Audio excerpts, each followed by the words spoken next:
Such a goner. Welcome to another episode, guys, of the Wapsie River Rat Podcast. I am Colin, your main host. Mason is my good old co-host and trusty sidekick. Yep. So, we're going to kind of go against the grain on this whole ordeal. I know we're going to ruffle feathers, aren't we? Mm-hmm. We're going to ruffle some feathers. But we're going to go in depth a little bit. We don't have everything, but we do have some of the stuff to be able to show you. And we are going to explain our setups. I know you've kind of seen on Mason's Live on Wapsie River Rat Adventures, but this is more of a talking point on our setups, and we'll show more when it comes to our archery setup, but this is going to be an explaining one of why we chose where to put our blinds, where we did, where our stands are, and why we hang them in the areas that we do. And we'll do a live when we go out and truly show this is the reason why we're doing these things and all that other jazz. If you haven't noticed in some of the videos, a lot of the pictures that Mason's posted from our trail cameras, we do not spray down. We do not spray down the cameras. We drive right out to our cameras where we deer hunt. I mean, within 10, 15 feet, we'll drive right up to them, whether it be a gas or a diesel truck, whichever one, or my wife's Explorer, depending on what vehicle I want to drive. Drive right out to them, and within a few hours, deer will be around. And you don't need to get into the hype of, oh, I gotta be set free going out to the woods. No, you don't. And we always, now you'll see some of our stands will be 9-10 feet off the ground, and we'll have some that are full length where we didn't take a section out.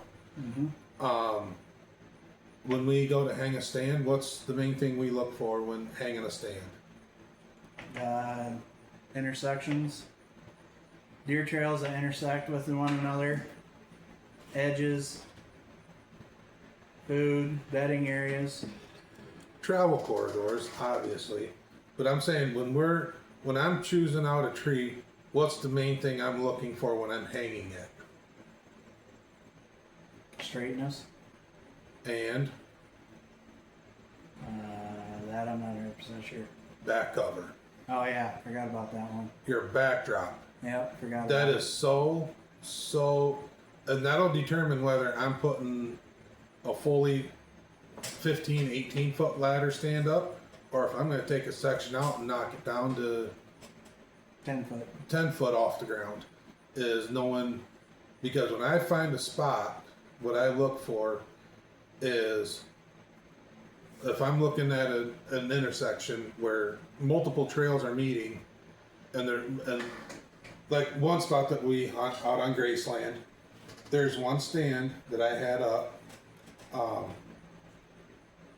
in the spot previous. It's an intersection, and there's 3 trails, and they kind of come out like this, and they all meet like right here.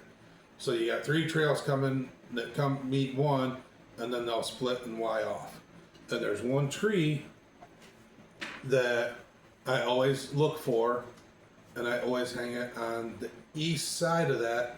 So that, because, and the reason I look on the east side of those trails is in the fall we predominantly get either a north or a northwest wind or a west wind, and I always want to make sure I'm on the east side of that, because there might be times I'm rushed to get out to the stand, and I might forget to spray down or anything, and even being on the east side of it, knowing where the deer are coming from and that they're going to travel from that area, I look for how many wins can I hunt this stand out of, and I always limit it down to mainly one win to not hunt out of that stand. That's what I look for when I go to do it, and I can honestly say, you can correct me if I'm wrong, how many stands do we have on Promised Land that could be hunted and only have one wind that's not good for that stand? That's not good for one stand. How many stands are there that are only good for one type of wind?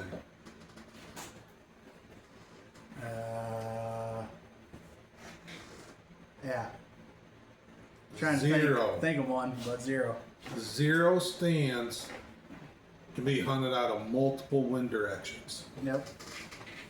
I have every stand that I set up, I make sure that there's one main wind direction that I cannot hunt out of it. And there will be some times where I can find this tree that I can hunt it out of any wind. Now, granted, that might mean that my shot might be pushing closer to 25, 30 yards. But if it's a good enough spot and I know that the deer are coming through there, that's what I'm looking for, because I'm looking to put deer in my freezer. I'm not strictly big buck hunting.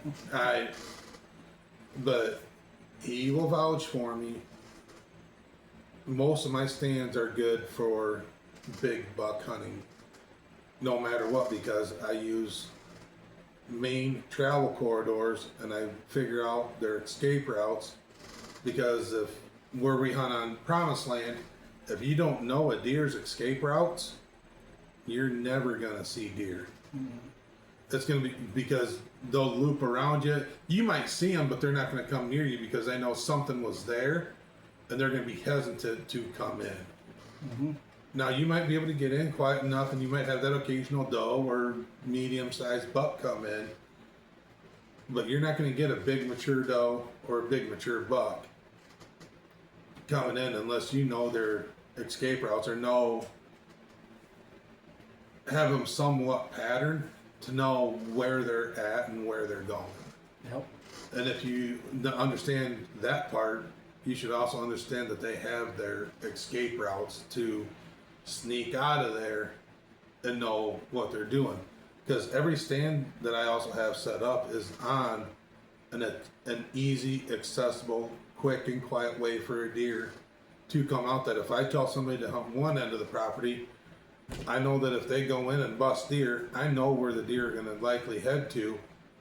Somebody's going to be sitting in that area. And I'll make sure to play the wind right, so that way, yes, this person needs to go sit here, and this is what's going to happen. And Mason can vouch, I know how to do that on any property that I've hunted in the past. I can even do that on a couple of public ground places here. Yep. So I always look for those. Escape routes, and those escape routes are not going to be your heavily traveled trails. 9 times out of 10, they're not going to be a heavily traveled trail. Now, if you're shotgun hunting, yeah, you want to make sure you're near a heavily traveled trail, because they're wanting to get out quick, and normally their heavy travel trails are going to be the ones that they'll do it.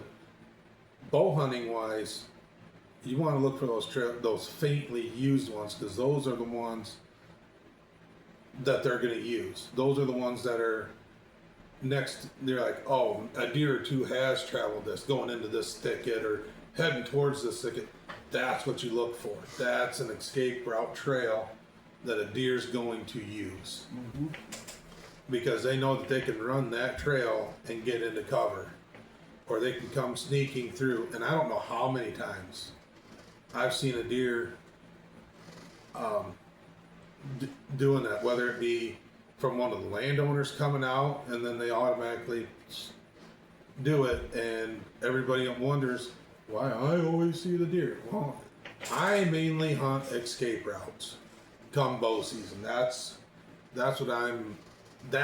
my bread and butter. is finding those escape routes, because the minute they start feeling just the slightest little bit of pressure, they're going to start using those trails. And that's what I've learned. But all the blinds that we have set up are mainly set up for youth right now. And normally we're going to have either a south or southwest wind, which is going to be dynamite for any of the blinds. Absolutely dynamite. Like, there's, don't even have to worry about spraying down with any of the blinds. And every blind is on a major food source. We've got one next to standing cornfield and alfalfa field. We got one over chicory and clover food plot butted up next to a hay field. It's pure alfalfa. We've got another one set up next to just a chicory and clover plot that's 15 yards wide by 60 yards long. That's on a main travel corridor one, where they're going from the main food source and the main bedding area that they'll travel in and out through. And then our last one is butted up next to a standing cornfield and our food plot, but it's also straight. We're only 150, 200 yards off of the main bedding area. So, but it's just so thick and nasty down in there that it's really hard to get down into that area. The mosquitoes are horrible down there. Oh, they weren't that bad. Yeah, they are. No. Yeah. Jordan and I got freaking West Nile virus today. Oh, you did not. Yeah, we did. No, you didn't. Yeah, we did. And the Zika virus. You guys are so... You guys are panties. I got bit 4 times. We got a bit more than that. I got bit 4 times. That's because you're not as sweet as we are. Probably not. Some people say I'm a big asshole. Whatever. We're sweeter than you. Probably, maybe, I don't know. But those are things that I look for, and I can honestly say two of the blinds are also close to inside corners. I love Mason can vouch for this. Main things I look for: escape routes, inside corners. You get 2 of those together, it's game over. The guy that we helped out last week, putting his stands up when Colin went on a little walkabout out in the middle of a bean field.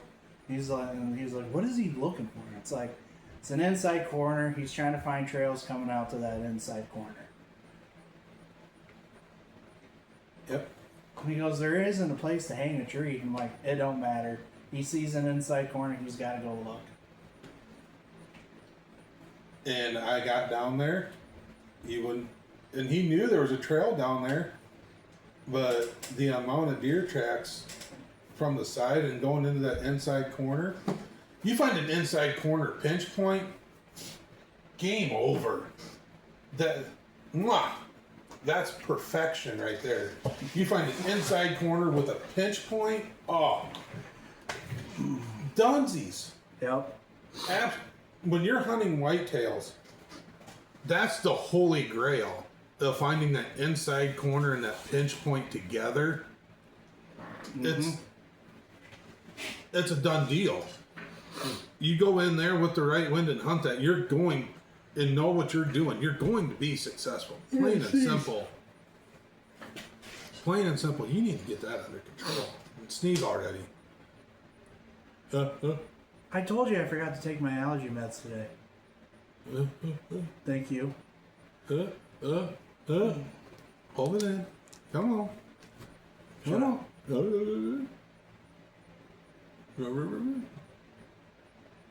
So angry.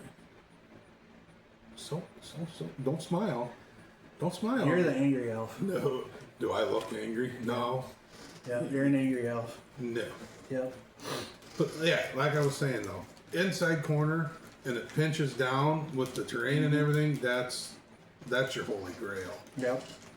And that's what he had down there. And it's like, now what he's got going on where he is, it's a natural funnel, but it's not near a corner, but he's got a natural funnel with the terrain, and that's gonna be just as good at times. But he knows the area really well, and he's just wanting to put meat in the freezer. He'll shoot 3 does and just be done. Yep. You know, which is fine, and that's all there's to it. But I want the best spot humanly possible. And I think the spot that I found over where we hung his one stand is by far a much better spot. But for what he's wanting to do, he can't see justifying getting down into there, which is totally fine. Yeah. Yep. So, but that's for me. I like seeing deer, and I like having deer in the freezer. no. How do you go? How would you go? If you were not with me, and you're going to hunt public? What are you looking for setting up? Pinch points, inside corners, trails intersecting. That's mainly those 3. What I would do. If you're wanting to just put meat in the freezer and you're hunting public ground, you know what I would look for? I would look for an inside corner of a field, of the main food source, and that's where I would set up. Yeah. And if your field is completely encased around and only has one way in to the field, like we would sometimes have, that you can run into on public ground, I would find that I would walk the entire field edge all the way around, and I would find the 2 heaviest traveled inside corners, and those would be the only 2 spots that I would hunt. Yep. And I would be like, for example, if it's a bean field and I'm hunting on the ground, I would watch to see where the bucks would come out. And then if I decided, hey, I want to try and shoot a buck, then I would watch what he's doing, where he walks out. I would wait a few times. I would hunt it a few times, make sure to get my T's crossed, my I's dotted. And then I would make my adjustment after seeing him do it at least 3 times. Not 2, 3. 3 times, because then you know he's comfortable coming out there and he's not going to change.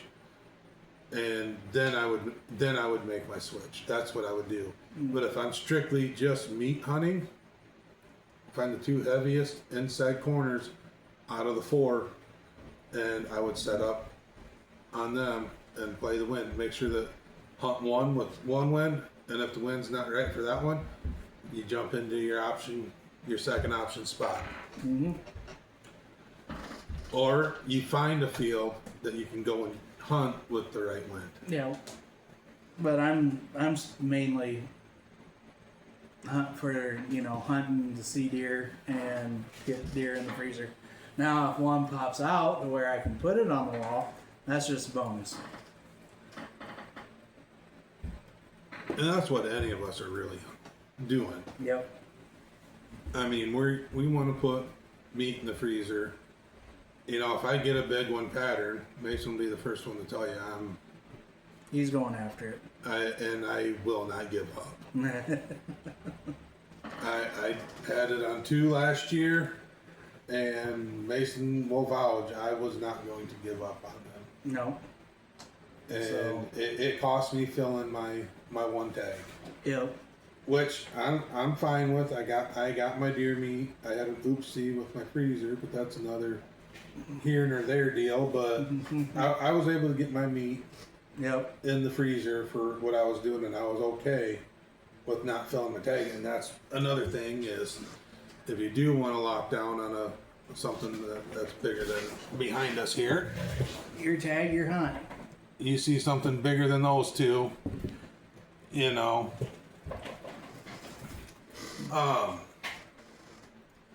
Like I said, that's where I'm okay eating a tag. And last year I was okay with eating my tag because I really wanted one of those two. Mm-hmm. And I had my opportunities at both of them and screwed up. Mm-hmm. So I should have had the one. If I get 2 does, I'm happy with 2 does. If I get 1 doe, I'm good with 1 doe. For sure. And there's absolutely nothing wrong with that. And that's what I do. But I also look for. We got squirrel thumping arrows for that reason. You don't use those for squirrel thumping. I have different ones for you to use for squirrel thumping. You're not using a $20-some broadhead, a Magnus to thump squirrels with. Come on now. Muzzy makes a good all-around broadhead. You use a Muzzy, damn it. Those are tried and true squirrel thumping arrows. I don't know. There's a squirrel that really ticks me off enough. You're not flinging a Magnus or a Mega Meat at him. You save those for the deer. Yeah, I know. That's why I said I've got a couple of old Muzzies. You wanna? You put me in a squirrel patch this year. Guess what? There's gonna be a couple squirrels dead. No. If I know there's deer coming through that area, no, don't be thumping squirrels. Because then you ain't gonna see deer. I know. We've learned that the hard way. I know. We went on squirrel. We were deer hunting, the two of us. We were trying to video back in the day. And we had this genius idea. Oh, we're not seeing anything, but we got squirrels and coons all over the place. We're going to try and stump some. I almost ran out of arrows. And I had to go buy more broadheads. And this guy did the same damn thing. He actually ran out of arrows. Now, luckily, we found one that was still good enough to try and deer hunt, but after us making all that noise trying to thump squirrels, we did not see a damn deer. Hey, it was fun. It was exciting to say the least, but anyways. It was still fun. I said it was exciting, but we didn't see any deer. And I think when squirrel season opens next weekend, maybe we need to go out and take care of our squirrel thumping then. And I'm down for that.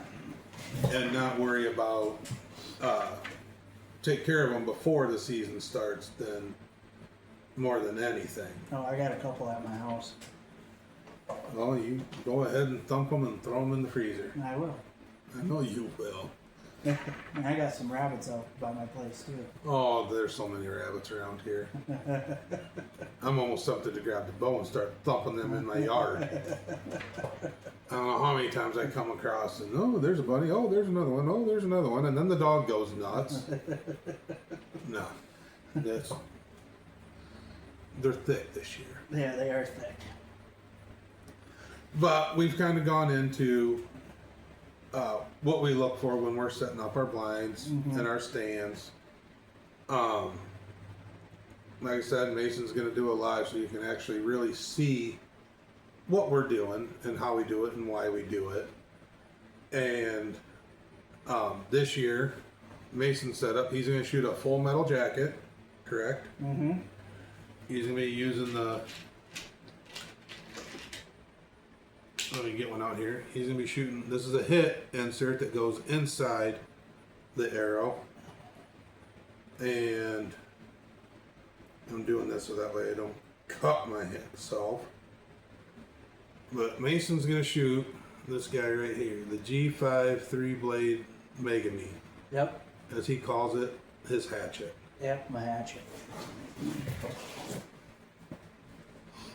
There you got a really good look. I got... I'm going to shoot a Bomar Beast titanium head, 100 grain, 2-inch, 2-blade mechanical. And I'm just going to shoot a regular, standard carbon arrow. Not a micro or anything like that. I don't have any with me. They're actually still in the package. I like how well they shoot out of my bow. I'm shooting out to 30 yards. That's the other thing I look for. I try to keep my shots 30 and under. If I'm setting up a ground blind, if I'm setting up deer stand, that's my bread and butter. Is what I'm looking at. 30 and under for me also. Anything out past that, I'm like, nope. I've done it. Too many things can go wrong once you pass that 30-yard mark hunting whitetails. I have shot deer at over 60 yards with my bow. I will never, ever, ever do that again. Even shooting 70 pounds, it's way too much can go wrong, and I will admit I got lucky on recovering them. Very, very lucky. But my setup, I actually have the sight here. I'm going to shoot this. It's just an Apex 3-pin. That's what I want to run. Is a 3-pin sight. Yep. And I'll go 20, 30, 40. I may not even do sight in the 40 truly. Because in all honesty, I don't know if my 40 will be mainly is if I hit him back further than what I think, and he gives me that 40, 45 yard shot just to get another one in him, because 4 holes or 3 holes is better than 1 or 2.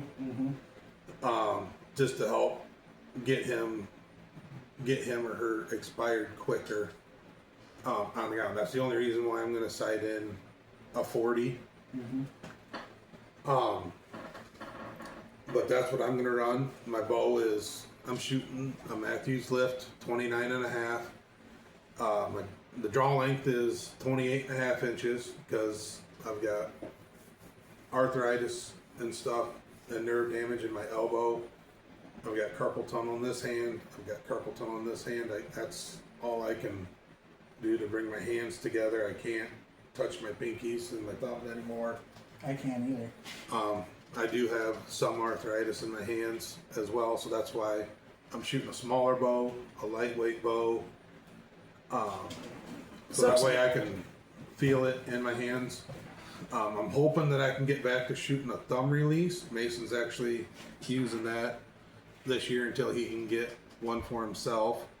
I don't want to get back into trying to do that because I am getting to the point where I can go like this more, and I can use my thumb a lot easier than I can with my pointer. Because if I leave my hand out too much, this finger actually starts to go numb. You can actually see it in the last video he posted when we were shooting at 3Ds. And I think you can even hear me make the comment that I couldn't feel my trigger at some points, and you could see me jerking just a little bit before the shot. That's because I couldn't. My hand would start to fall asleep. I've started working with my hand and doing exercises to where I can do this a lot easier, and I'm not losing feeling in my thumb. So I think I'll be able to hit a thumb release a lot better in the long haul. So hopefully next year my goal is to be back to shooting a thumb button release instead of a wrist release. But I am going to shoot my wrist this year. And like I said, standard carbon arrow, Beast titanium broadhead, my Matthews lift, 29 and a half. My draw weight will be set at 60 pounds. Because like I said, I'm not going to be shooting over 30 yards. I have my mods ordered for 65 pounds and 75 pounds if I ever do go out west. I know what side I want to be able to run after this year. It's going to be a 2-pin slider sight that I will shoot. It will probably either be a Trophy Ridge or maybe either a Spot Hog or some other one. So that way I can go out just a little bit further for when I do go out west. That way if I do need to take a shot over 40 yards, I'll have enough oomph to put a mechanical broadhead where it needs to go. So that's this, and we'll do a live that goes over our setups. I'll show the exact Video. arrows. I'll do an exact deal and what I look for in my setup, what I want to have happen out of my setup. Mason will say I'm very, very anal when it comes to what arrows I put in my quiver, which ones get broadheads, which ones will not.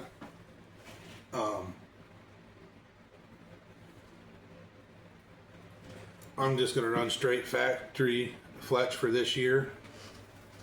I'm not going to refletch any of my arrows. I'll let Mason explain his setup, what he's looking for out of it, what I showed you the broadheads he's going to use, the arrows that he's going to use. Like I said, he's going to use the 5mm full metal jackets. Mm-hmm. He's shooting the mega meats. Yep, and I got the AAE hybrid vanes, pink. And then I got custom made arrow wraps with the logo on it. Now, why did you choose pink? It's for breast cancer awareness. So my mom had breast cancer, and it's still affecting her today for what she's all had to go through because she had it bad enough to where she needed chemo and radiation done. They had to do a mastectomy on her and removed one of her breasts and a large portion of her lymph nodes for it. And my aunt had it bad enough to where she had to go on very hard treatment of chemotherapy and I think radiation also. I'm not 100% sure. I was pretty young when my aunt had it. And now my cousin found out she has it, and my other cousin had it, but she had it bad. She didn't have it bad enough to where she needed to go and get radiation done, but she just was able to just take straight chemo pills. So that's the reason for that, and also Jordan's stepmom also. And so I got that. So I'm going to run 4 fletch on that for the arrows. And I'm shooting a Z7 Extreme Matthews solo cam with an HHA 1-pin sight. I don't remember the type of 1-pin sight it was, besides the brand HHA. And a QAD arrow rest, drop away rest. And that's it. And mainly just strictly turkey and deer bow. What's your draw length and draw weight that you're gonna run? What is it, 28.5? No. Is it 28? Yep. Okay, 28 inch draw length and 60 pounds? Yep. Yeah, 60 pounds. So, that's what I'm shooting there. So, no need to go up to 70. I'm getting to the point and old enough to where I'm like, no, 70 pounds is getting to be too much. Now, let's say you decide you want to run out west. Are you gonna? I'll probably just bump it up to 70, but that's about it. Go find a different bow that's 70 pound. Because I don't think they make mods for it anymore. They're 60 pound limbs. Yeah, Yeah. You'd have to get new limbs. I'd have to get a different bow too. But I'd just go and get a different bow then. But if I wanted to run out west. But 70 pounds is getting to be too much for me because of all the throwing sheet metal up on a punch and laser. It's starting to affect my shoulders. And I've noticed that. So. yeah, and like Mason said though, and he made a very valid point. 60 pounds is way more than efficient to run a mechanical head, especially with. I mean, if you get I'll use Matthews because we shoot Matthews, but even if you're shooting like a Hoyt Alpha Max, a 32 or a 35, or the switchbacks, outbacks, From there moving forward, if you're shooting 60 pounds That's more than enough kinetic energy. to run a mechanical head shooting a whitetail deer, Mm-hmm. I mean, hands down. I mean, even their freaking Matthews Diamond that they had for their women line that they had. The Jewel. Yeah, the Jewel. Sorry. Yeah, the Jewel. That was enough to put down a freaking elk. I mean, women did it shooting elk. Yeah. In the same way with like the white Alpha Maxes. Yeah, I mean, Granted, most of them were running not this fixed head, but they were running. One was shooting a mechanical and had more than enough penetration to run it, but a lot of them were shooting a fixed blade on the other ones, Yeah. but they wanted deeper penetration, but it can be done shooting 60 lighter, pounds. Yeah. Now, if you're under 60, I would not shoot a mechanical, even on No. whitetails. I would shoot Fixed. a bigger fixed head, like a regular muzzy, a regular slip trick, or the Magnus. I would run a Magnus, a Montec. Any of them will be more than For elk, caribou. at 60 pounds. I don't know about moose, but it's Yeah. got to be good enough for moose. And then at NAP Hellraiser, one gal, Vicky Sorensarillo, I know she was shooting a cut on impact broadhead. I think it was the Hellraiser, and she's right around that 60-pound mark, and shooting moose and caribou, you name it, was shooting a fixed head, shooting deer, antelope. They would run a Spitfire, Mm-hmm.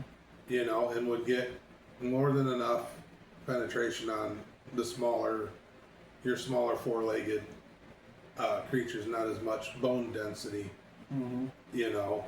But I mean, I've seen guys shoot bison, shooting the G5 Mega Meat and under a 500 grain arrow, shooting bison and getting complete pass-throughs Mm-hmm. with that big mechanical. I mean, you don't really need a heavy home run hit setup. You really don't. As long as you go for the money shot, that broadside slightly quartering away, that's money all day long. You have the biggest area to be able to hit on your animal. It's by far the best deal around.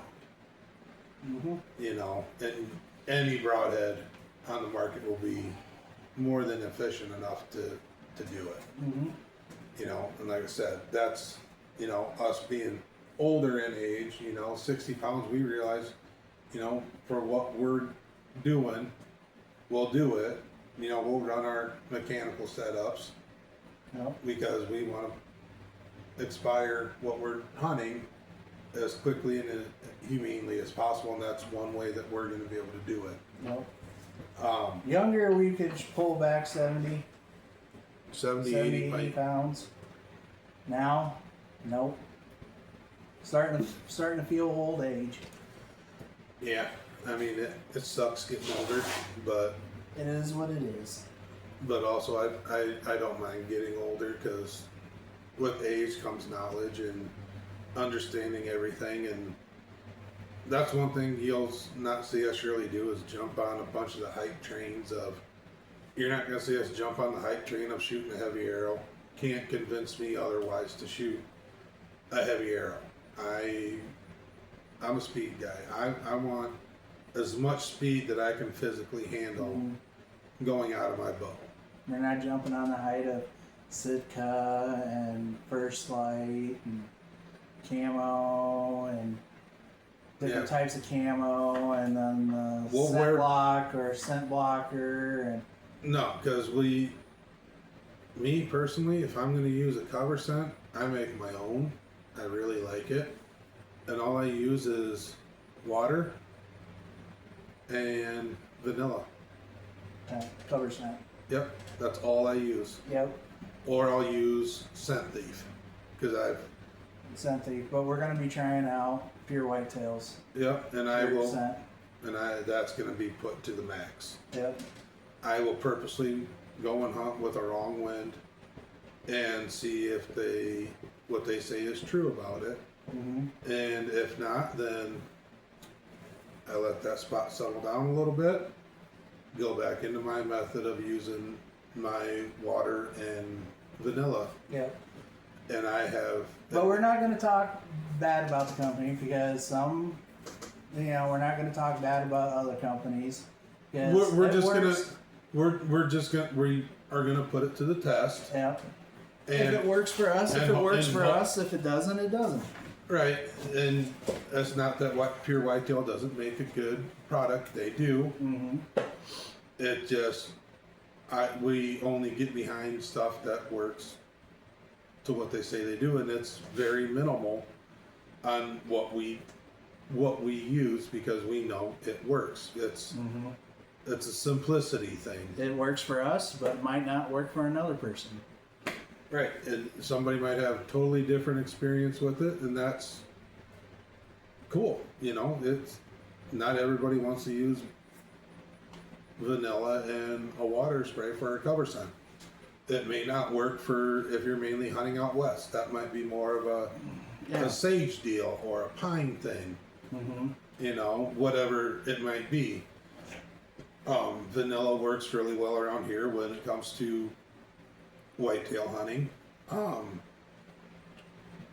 But I noticed a lot with a lot of the western trips I've gone on is just if you can't really do anything with your scent, you really gotta watch your thermals and watch your wind. Mm-hmm. You take care of that. You take care of those two and you've eliminated a lot. The one thing though is that yes, scent products that like scent spray, they say eliminates the scent 100%. Sorry, no, it doesn't. I'll tell you that right now because your hair holds scent, your skin holds scent, any type of air on your body holds scent. It's not going to eliminate scent 100% because there's a reason why God made scent molecules. Yep. And you can wash down in all of that. Yeah. And then spray down. You can roll around in mud and it still won't 100% eliminate your scent. No. You gotta hunt. You gotta play the wind.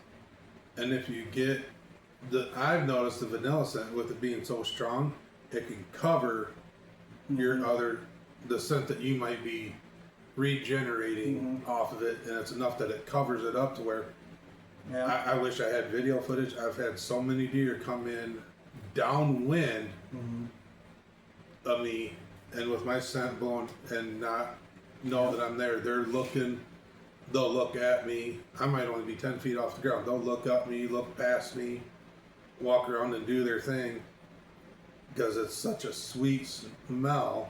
There's something about the vanilla that the deer acquire that with food some way, somehow. I haven't figured that one out yet because I don't put anything vanilla flavored out. And they're just attracted to it. Yeah.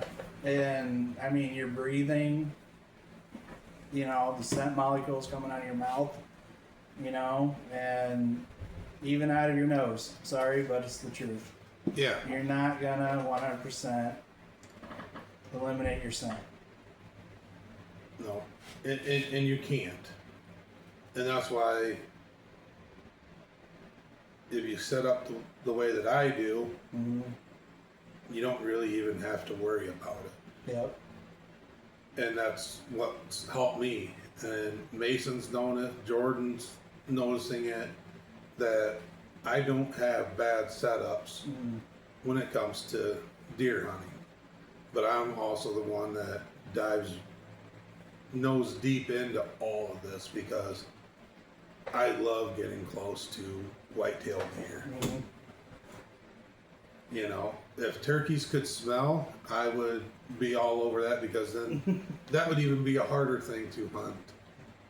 Besides trying to call them in, because not only are you trying to fool their eyesight and their hearing, now you're gonna mess with their scent. And a lot of people say if a turkey can smell, they're unkillable. Mm-hmm. I would love to be able to prove that wrong, because I think I'd be able to do it. And I think I would enjoy turkey hunting much more if they could smell a little bit better than what they do. Oh, I'd still love freaking turkey hunting. Don't get me wrong, More I than love deer. I love getting that one, like Fletcher's hunt that's up on your channel. Having them come in like that, gobbling nonstop, strutting, putting on a show. Don't get me wrong, that's cool and dandy. But me, nothing beats hearing the crunch, crunch, crunch, crunch, crunch, crunch, crunch, brr.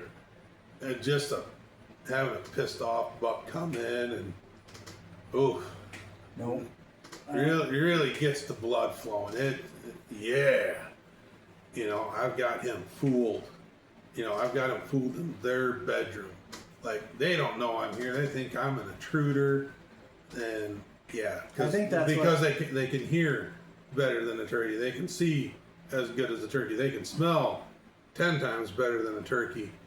And you've fooled all three of their senses, and they don't have a clue to what's going on. Heck yeah. I think that's what I like. I think that's what ticks me off more about deer hunting, is because I get the blood is flowing and I freaking tunnel vision and oh shit, I missed. You get more shots off a deer than anybody I know. Yeah, I know, but I screw them up because I'm not picky. No, you're not, and there's nothing wrong with that. There's nothing wrong with not being picky. It comes down to a preference. Everything comes down to a preference. Like my setups when it comes to whitetail hunting, that's my personal preference. Some people say I have to hunt out of a saddle. I have to do this. I have to. That's your preference. Yep. I'm not saying your preference is wrong by any means. I'm saying you can be as simple as anything and just sit on a bucket next to the base of a tree, and you can be successful deer hunting. Oh, that's where I harvested most of my deer. I was sitting up against a tree on a bucket. Yeah, I mean, you can do it. You've proven to yourself you can do it. Mm-hmm. Every big buck I've ever shot has been on the ground. I mean, oh, What are you doing? that skull mount right there. Shot him on the ground during gun season. My brother shot this guy right here on the ground during Iowa's youth season when he was young enough to be able to hunt. My big buck that I've got on the wall inside my house, I was on the ground. No blinds, no nothing. I had more shots off on the ground than I have in a tree stand. I've had more encounters of big deer on the ground than I have on the tree, because I can hide so much better on the ground than I can in a tree, and that's why I'm 90% of my hunting this year is going to be on the ground. Mm-hmm. And a blind. In a blind, because I think that's going to be my safe, effective deal. If I'm going to put a big one on the ground, I'm going to be on the ground, because I can. That's my advantage of getting close to them. Mm-hmm. It's hard for me to hide in a tree. Yep. Because of being bigger, and that's why I look for a lot of thick cover on a tree to help with that. And don't get me wrong, I've had encounters with big deer up in a tree and all that, but I've kept track. I have more encounters though on the ground than I do in a tree. Mm-hmm. And it's just the way that I hunt, and I think I can be more successful that way. Mm-hmm. So that's why I'm gonna choose doing that. But you'll see hunts where I'm up in a tree, and Mason will be right there with me. We're gonna do we're gonna do the video, and it's not gonna be, like what you see on TV, because it seems like everybody's jumping on that train right now. Cinematic Yeah. crap. Yeah. Well, it's not bad. I mean, the cinematic stuff I do like, but I like the vlog style type stuff because you can go back and see everything that they've done over time, the little fine details where all the cinematic stuff is just brushed over. And I'd rather have the cinematic, the vlog style Right. type. Because it's like you're going along with them with the journey of it, and where it's like, here's the brushed over what we did with the food plots, what we did with the blinds, the stands. Yeah. And then, we're leading up to the hunt. Then you got 10 to 15 minutes of them sitting in the stand, staring off into nothingness. Which is awesome. And then all of a sudden, yep, there's the main deal. There's that big deer. Okay, I want to know the whole full story. Yeah. I mean, granted, like Bone Collector, Realtree, all them, they don't show a lot of that. They want to show, the kill of the big animal and everything. I want to know why you chose to hunt that location. Not because of trail cameras and, I'm not a big, Mason will tell you, I'm not big on, I have a trail camera blowing up. Doesn't mean I'm going to really hunt that area. Because I know I've wanted to learn what deer really do. I like hunting the travel.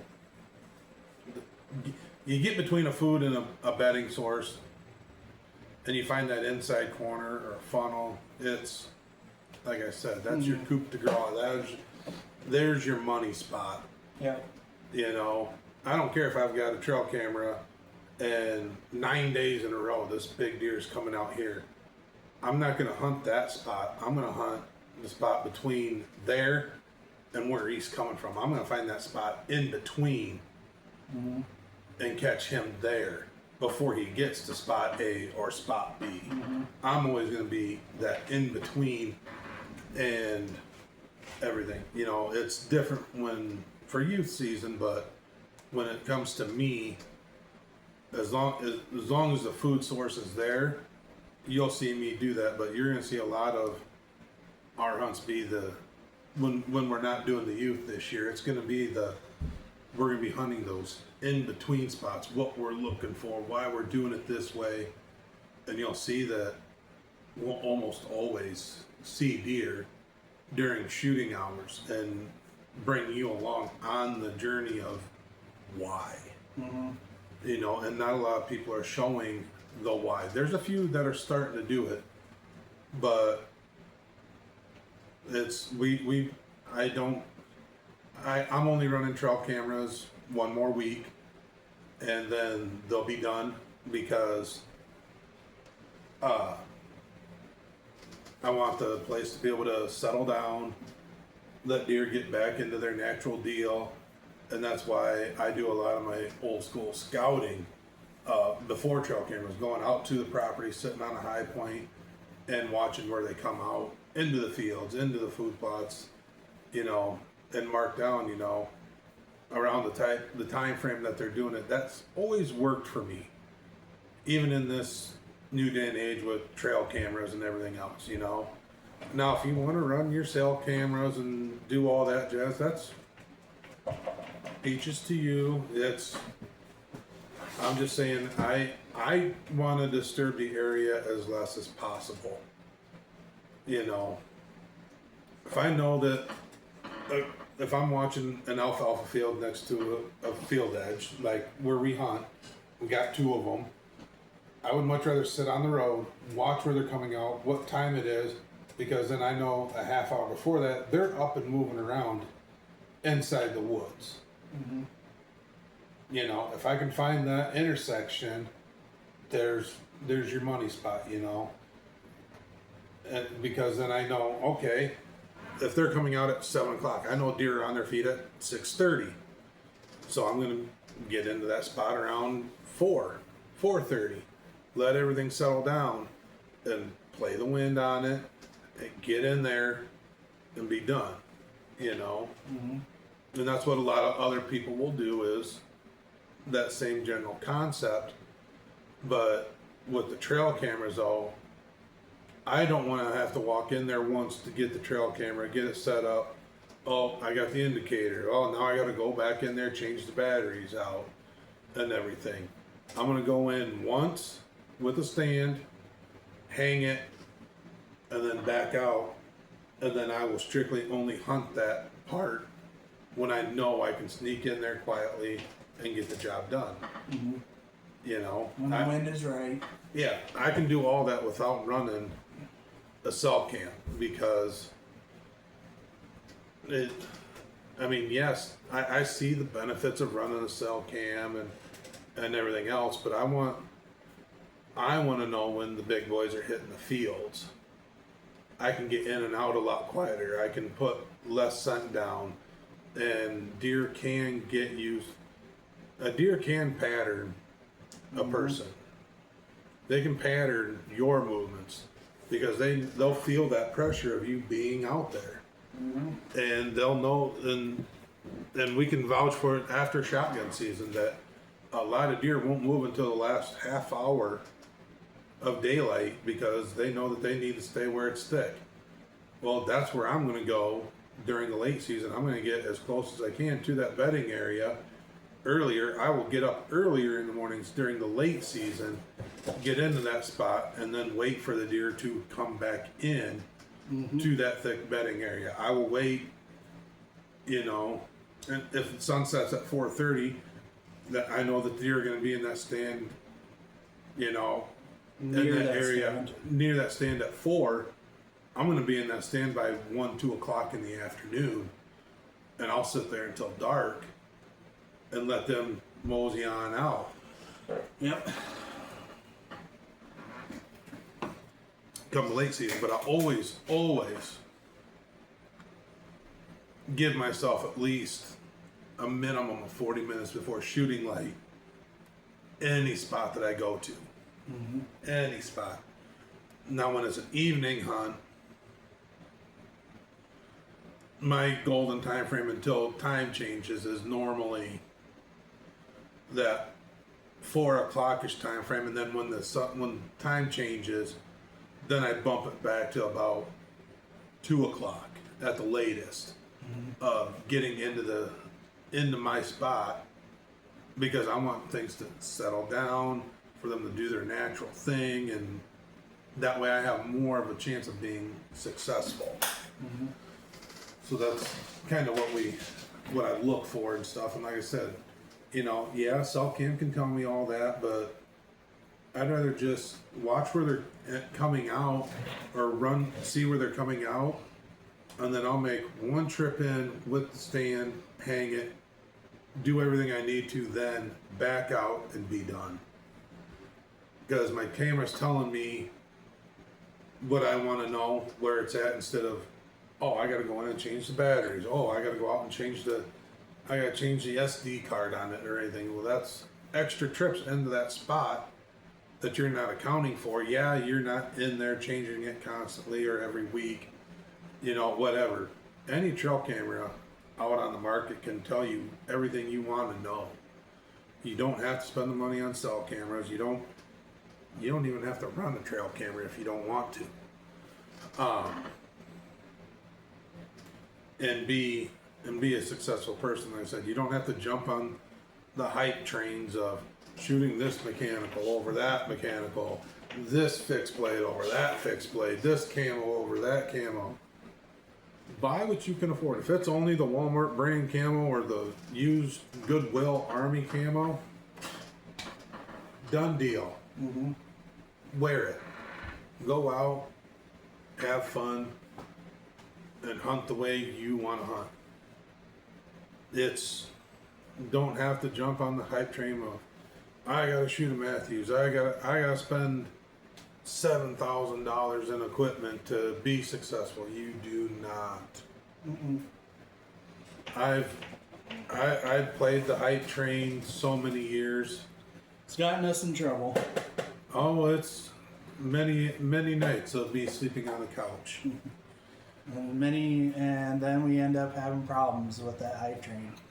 Yeah, it's not worth getting on the hype train. If you want to shoot a mechanical, if you want to buy all your shit from Walmart and shoot a bow from a pawn shop, If you want to shoot Schwackers, go ahead. If you want to shoot Muzzies, go ahead. my dad swears up and down with he will outshoot a lot of people with a Walmart arrow, Muzzy broadheads. He doesn't jump on the hype train of single pin sights or none of that. He shoots a bow. He understands what the bow can do. How it shoots. Yep. And that guy shot more big deer than you could ever bat an eye at. And he just throws the racks in a box. Because he's done it so many times. Yep. Because he doesn't run the trail cameras. He understands deer like I do, and that's who I learned it from. And I take a lot because I started hunting way before trail cameras even came about. Mm-hmm. You know, all of our stuff was old school scouting, going out at night, sitting in the vehicle, watching deer come out, watching the time frame of when they're coming out. Then go out a couple weeks prior to the season. We'll walk in once, hang all the stands, be done, and walk out and not return to that area until the wind's right to go and hump one of the stands. Because there was a lot. He never got on the hype train of spraying stuff down. He'll use a little bit, not much, and sit there and go and be successful. He'll sit.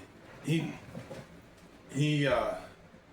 is now getting on the hype of just grabbing a bucket, sitting next to a tree, have a little bit of cover around him, and sit on a good trail.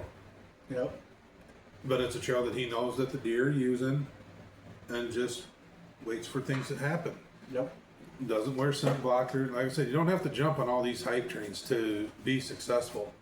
What's going to make you successful is the work that you put in, and that's what a lot of people aren't showing. It's the scouting work that's going in, going out, watching the deer, explaining it to your kids, making them understand the true concept of hunting and not killing. Yep. The knowing why and where to hang a stand, knowing the how and why of what deer are doing, and you can understand all that much more in person, sitting in a field driveway of a place you have permission to hunt and watching where the deer come out. Why are they coming out there? Well, you're going to find that out when you go take a stand, go to that trail and start walking that trail. You'll find the deer will tell you why they're traveling that. Or it's going to be very easy to figure out, oh, you walk down the trail enough or further down from where you think you are, and it'll tell you, oh, it's because the river's doing this, or hill's doing this, and it's easier to go this way than it is to go any other way. That's why they're doing it this way. The deer will tell you why they're doing things, and you're never going to find that out until you go out and put in the miles and break in your boots and doing all that jazz. You know, you don't have to jump in the, oh, I gotta wear the Sitka, I gotta wear the sun blocker, I gotta wear the rubber. No, you don't. You don't. You don't need to go and buy the $1,000 bows. Go buy one from a pawn shop for $200 that still shoots great. And you can buy all your arrows from Walmart. You can buy your broadheads from Walmart. You can do all that jazz. You can do all of that and be successful. You can support your local pro shops. Get the stuff from them. Get a used bow from them. Get some cheap arrows from them. Mason had the best shooting bow Mason ever had. I spent $150 on it because it was on clearance. It was his Reflex Bighorn. Mm-hmm. The most money he spent was his broadheads. If you're going to spend the money, that's where you spend it. Spend it on your broadheads, because you can make a cheap arrow straight, and that's what I did. He was shooting gold tips that had a plus or minus 2 grains and a straightness factor of 0.006, which is as bad of an arrow that you can get.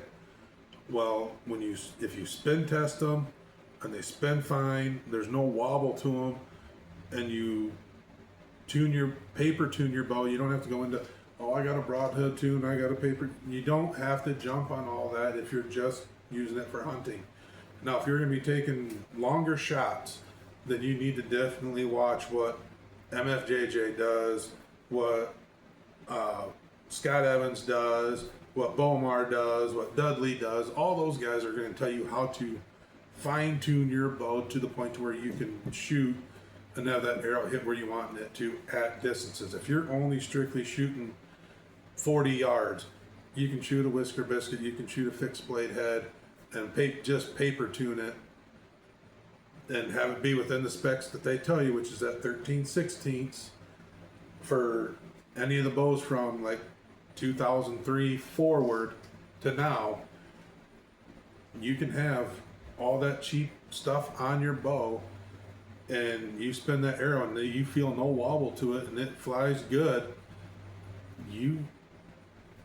What more do you want? A higher dollar arrow is going to do the same exact thing as that $3 arrow.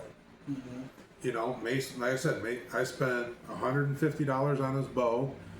I gave him a $20 sight that I had bought.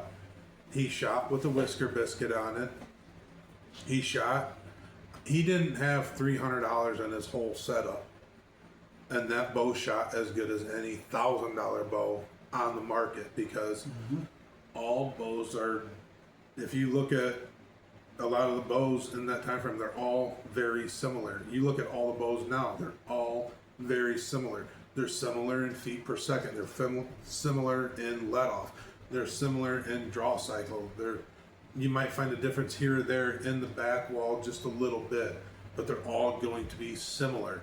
So it doesn't matter what bow you shoot, what arrow you shoot. They're all, just simplify things down and you can be successful. And that's what a lot of people aren't putting out there, is the simplicity of things. And that's what you're going to see from us this year. The simplicity of hunting natural travel corridors, hunting natural exit routes, the food sources, playing the wind, the setups that we have. And like I said, the only reason I'm shooting a higher dollar bow is due to my hands. If I could get my hands on a bow like Mason's, I will be shooting one. I can't find one right now. I can't. You know, but that's the thing is, and that's what you're going to hear us over and over again, is simplify things. Simplify it, simplify it, simplify it. Because the simpler something is, it's really hard to mess something up. The more complicated it is, doesn't matter. And this is what I've learned in hunting. The more difficult you make things, the harder it is, and there's more that can go wrong. You know, you get too many moving gadgets on your bow, you get too many moving gadgets with an arrow, you know, and that's where a lot can go wrong. Yeah, and you can sit there and we can have that argument over mechanicals and fixed blades. I'll tell you right now, yes, a fixed blade head is more simplified than a mechanical. There's less that can go wrong. You win that argument. I won't argue that. But I've never had a mechanical fail on me. Never once have I had a mechanical fail on me shooting a whitetail. I've not had a mechanical fail on me every time I've taken one out west. Have not. People that are saying that they have a mechanical fail, that's user error. You didn't set the broadhead up right. Yep. Hands down, that's not on it, it's on you. You know, you had your sight move. Hands down, that's on you. It happened to me. I was running Mason's sight. I gave him the HHA sight. It cost me an antelope. because I forgot to lock it down. If I would have had a 7-pin sight, I'd probably, I know I'd have my antelope that I had my opportunity at. I know I'd have it because there's less for it to go wrong. Mm-hmm. User error, not the site's fault, my fault for not locking it in. Same thing when it comes to mechanical. You don't set it up right, it's not going to work right. And you can run into it not deploying or only one blade deploying. Set it up right. Understand what you're shooting. And that's where it comes into understanding your equipment and just simplify your equipment. Do what the manufacturers tell you. That's simple. That's simple and easy. Set a bow up when you do it. Make sure it's 90, 13/16 off the riser. That's simple. Anybody can do it. When they tell you how to screw a broadhead on the arrow, make sure that they tell you how to screw it on. Make sure you understand how to lock the blades in if it's got a locking collar like a G5 Montec. Understand that. Mm-hmm.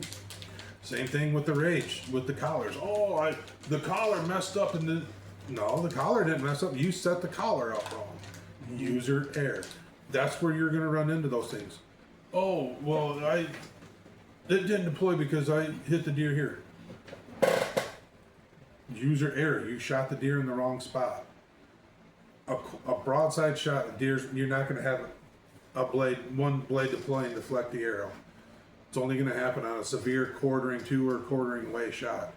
Never had an issue with a slightly quartering away shot or even a slightly quartering to shot when it's close enough and I know that I can tuck it in and I am understanding I can do a slightly quartering to. I do not recommend it.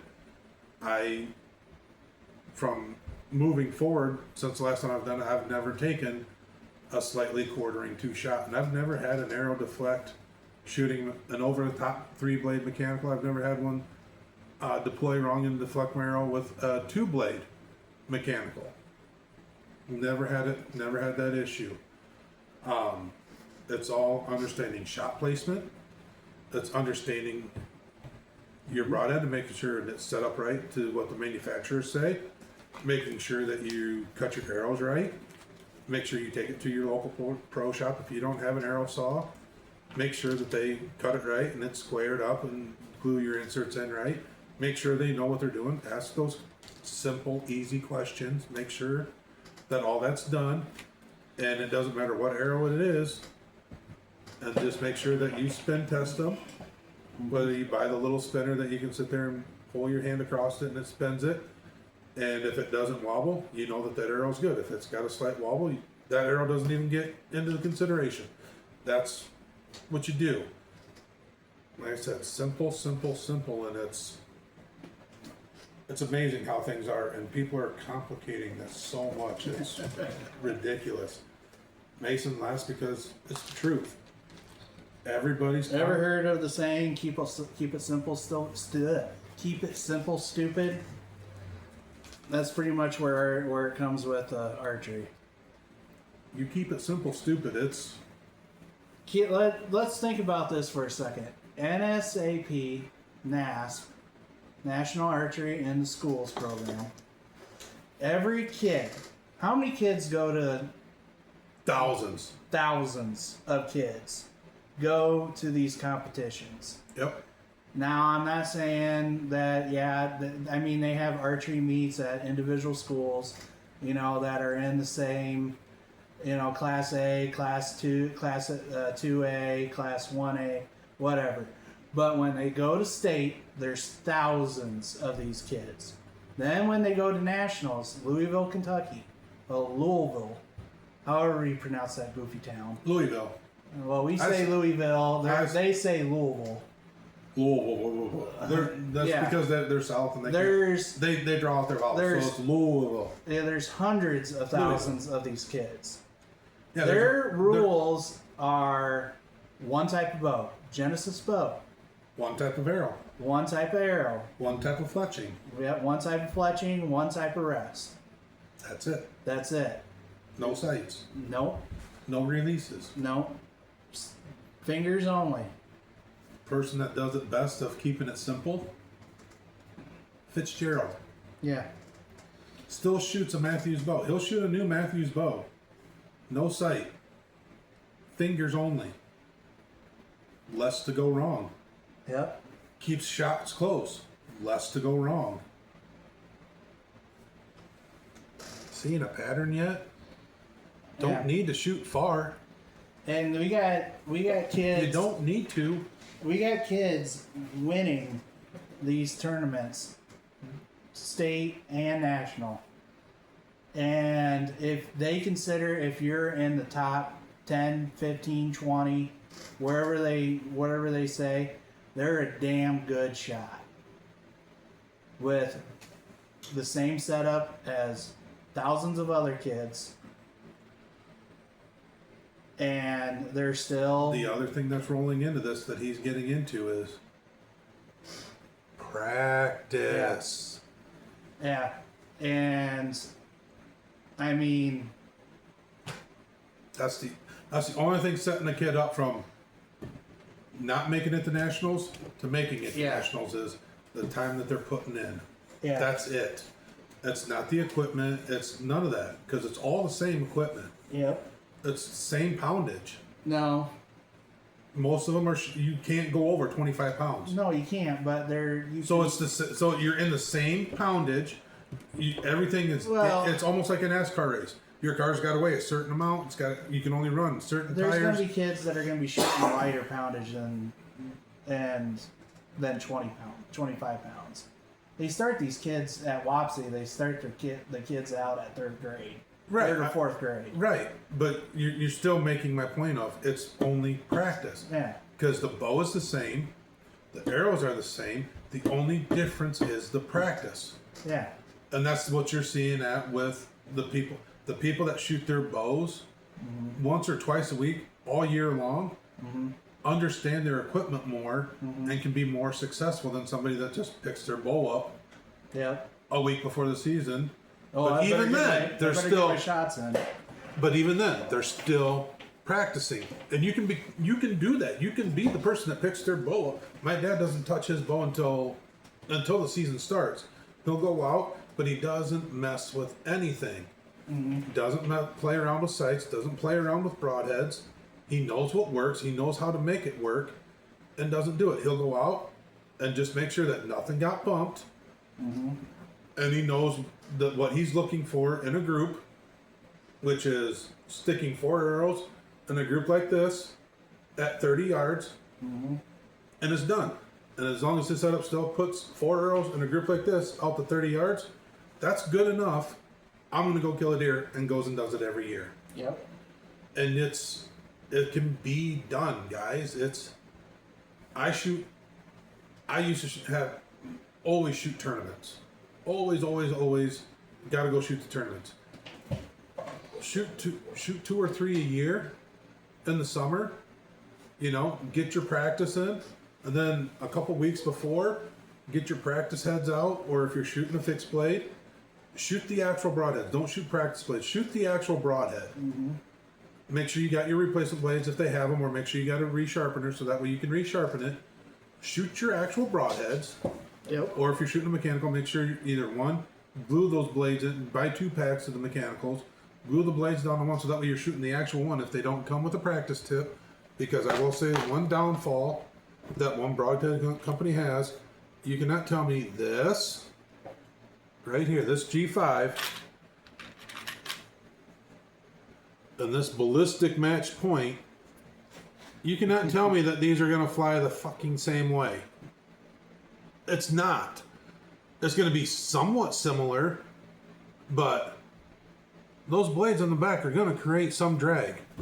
Where is it on this? You take the blades off of this, yeah, then you got this.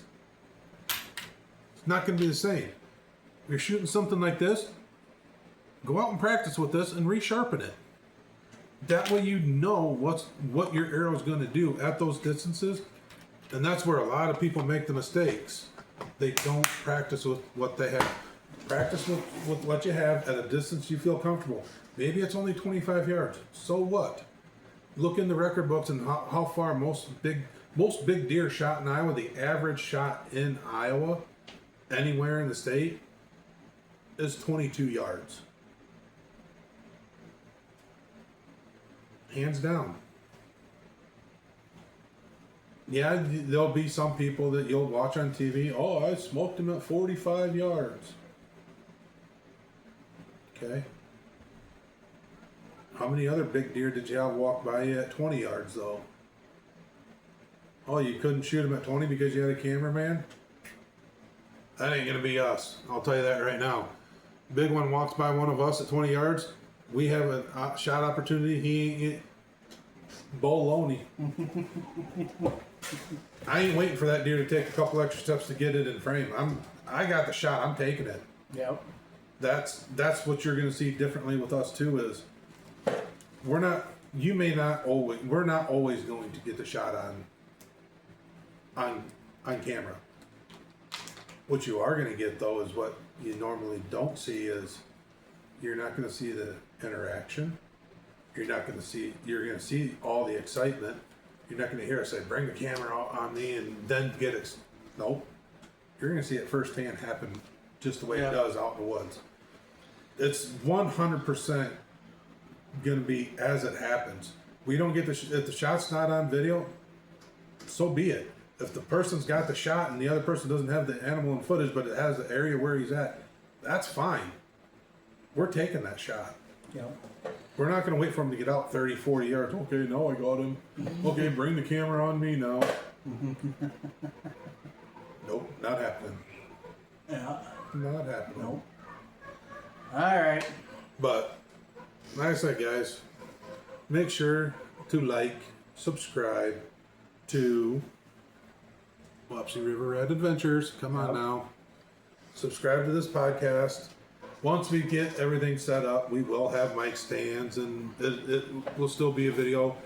But starting in January of 2026, we will actually be on audio and we will make sure we're on Apple iTunes. We'll make sure we're on Spotify. We'll make sure of all that. Mm-hmm.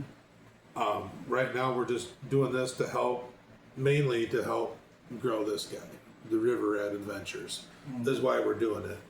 And so please, like, subscribe, follow, hit the notification bells. We're only 30 subscribers away from doing our first giveaway. Yep. And they're custom baits that you'll be able to tell Mason what you want. No. And you'll be able to get those, what he makes. It'll be like a sample pack. You'll be able to say, hey, can you do this in multiple colors? He'll tell you what colors he's got. He'll be in contact with you. We'll make it work. I'm not doing that. Yeah, oh yeah. No. Oh yeah. I'm not making this difficult. It's not difficult. It's a sample pack of baits, and you gotta let them choose their color. You can't sit there and be like, you're only getting black, or you're only going to do this. No, because then nobody's going to like and subscribe and follow you.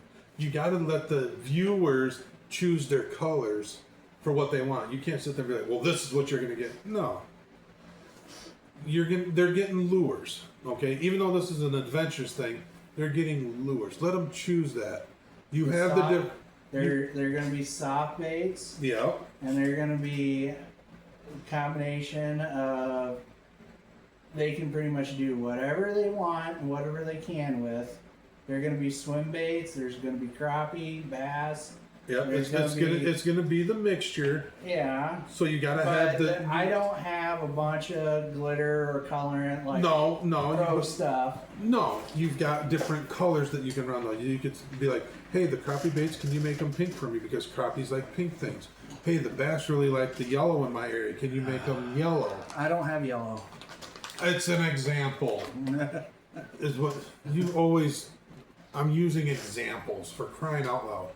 But yes, you can sit there. If there's a specific color, if he's got it, he will help you out. Because it is going to be geared towards you. I promise you guys that. I'm not going to let him choose. I was already going to have it made up and everything because I don't have a whole lot of time. So we understand that, but this is custom. It's going to take time. We're going to let the winner from once we hit the 500, we're going to let them, hey, can you do this in a specific color if you have it. Otherwise, what do you recommend? Because it might be somebody that hunts or fishes, and maybe they only want this one specific color, and you've got it. You'll be able to help them out because you gotta treat them. Come on, treat them. I'm on to something with that. This isn't a Mason thing. No, this is a them thing. We're doing it for them as a thank you, not for us. We're doing it for them. Okay. I'm working on it, guys. I'm working on it. He'll understand, and trust me, you're going to see a lot more. Things are going to, like I said, this is the beginning phase for both of us. I promise you, you guys are going to like the journey. You're going to like where this goes. You're going to like the content. It's a growing thing. So come along, like, subscribe, follow. You're going to see the goofiness that you normally don't see because it's three buds that, and I hope Mason got some of the video from earlier this year, and I hope from today. I hope he posts it because the biggest goofball in the bunch is Jordan, and that's what we do. We make it fun. We make sure that anytime we can go out. I was in a bad mood because they got me talking about work. I had a great time because of them being goofballs. That's what this is all about. Come along on the journey of us three goofballs, because no matter what, one of us could be in a bad mood, and within 10 minutes, we're all laughing. It's a great time. So join us on our journey. Follow us at Wapsie River Rat Adventures. Follow on here with the Wapsie River Rat Podcast. Follow us on Facebook. Follow us on Instagram. Follow us on TikTok. Follow us on all of them, because the more that you comment, the more that you like, we will choose somebody for those. And then we're every 500 subscribers, we're going to do a giveaway, and it's going to get better on each one. And we are affiliated, and we will start bringing stuff from them as well as we grow with the whole. So until the next one, guys, I'll see you in the woods. I'll see you out on the river. Adios. See ya.